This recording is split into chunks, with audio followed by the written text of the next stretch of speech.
Narcissists use this trick to keep you from holding them accountable. And you probably already know this because you probably are watching this video because you have a narcissist in your life. So one very effective trick that they use is word salad. And it's kind of like a salad that you eat where, there's all kinds of vegetables. There's lettuce, cucumbers, tomatoes. There might be some chicken in there. There might be some cheese. Narcissists throw in every statement they can think of to get you confused so that you don't keep asking questions. So here's an example. You bring up, I was so mad that you came in at 2 a.m. the other morning. And they say, what are you even talking about? I came home at 12:30. Remember that time that you were late to the basketball game? And then you were mad at me because I didn't buy you something to eat. You're always pulling stuff like that. You act like you're holier than thou and you never do anything wrong. Remember when you put that red sock in the laundry with all my white clothes? Yeah, you ruined them. So don't go acting like you're better than me because you make mistakes. And, they go on and it just sounds crazy. And you're just thinking, how the heck did we get from talking about you coming in at 2 a.m. and now we're talking about laundry? That doesn't even make sense. So, it drives you crazy because you keep thinking, okay, if I just explain it a little better, they're going to understand. Or if they realize how much they're hurting me, they'll stop this behavior. But of course, they don't. And the conversation gets so jumbled and out of control that you end up just walking away. And guess what? Bonus, that's just what they wanted to happen because now they don't have to take accountability. So, how do you know if you're dealing with word salad? Because, it's just another tactic thrown in.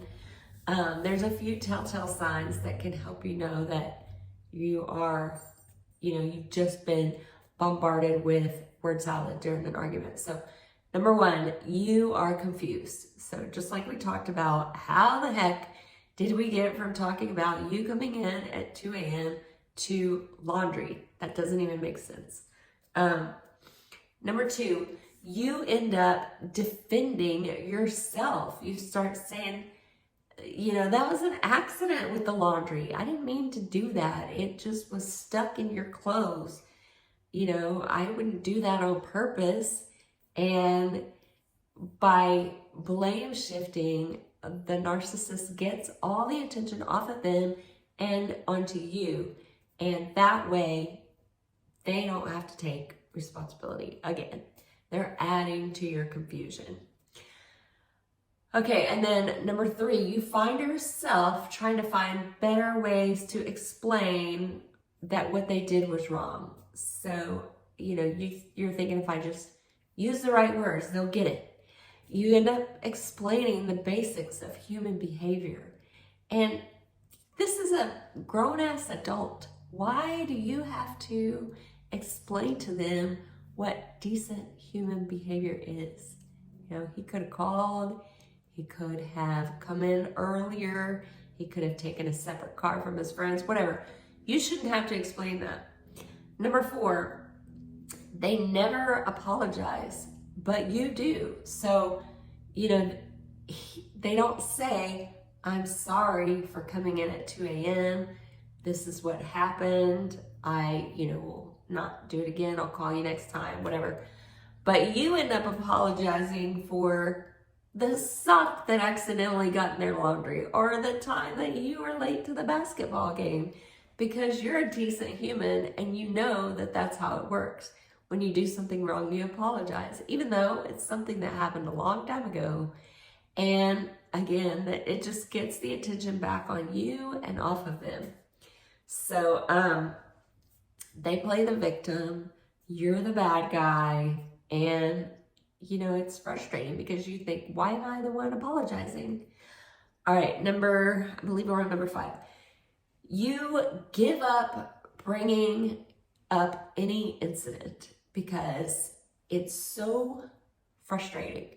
So you know, like they come home at 2 a.m., you know that you're upset, but if you bring it up, it's just going to cause an argument. It's just going to cause them to start throwing blame on you for things in the past. They're going to bring up every incident that ever happened with you, and you're just not up for it. It's too tiring. It's too exhausting. And again, that's exactly what they want. They have been grooming you for a long time to get you to stop bringing up incidents, because, if they can get you to stop bringing up the things that they do that are wrong, then they don't have to take responsibility for their behavior. They can do whatever the heck they want, and you'll just sit back and take it. That's the ideal situation for them. And, it becomes really painful for you because they're hurling accusations at you and you get upset. You are more sensitive than they are. Well, I shouldn't say that. They are very sensitive. They don't like any kind of criticism. But you take it on. They don't. They deflect it. You take it on and you start to feel bad about yourself. And not only that, they accuse you of doing things that they're doing, like cheating or lying, even though you've never done those things and they don't have any proof that you've done it. It's just really exhausting. Don't blame yourself or feel bad about yourself for giving in or trying harder. You were purposely manipulated by this person. It happens to so many strong, intelligent people. Usually the people that get involved with a narcissistic person are loyal, kind, they're very conscientious, which are very wonderful qualities to have in a person, in a partner. But narcissists know how to take advantage of that. They target people with those qualities because that's the kind of people they can, get to listen to their tactics and give them lots of chances. But how can you protect yourself from getting caught up in the word salad of narcissists? There are ways.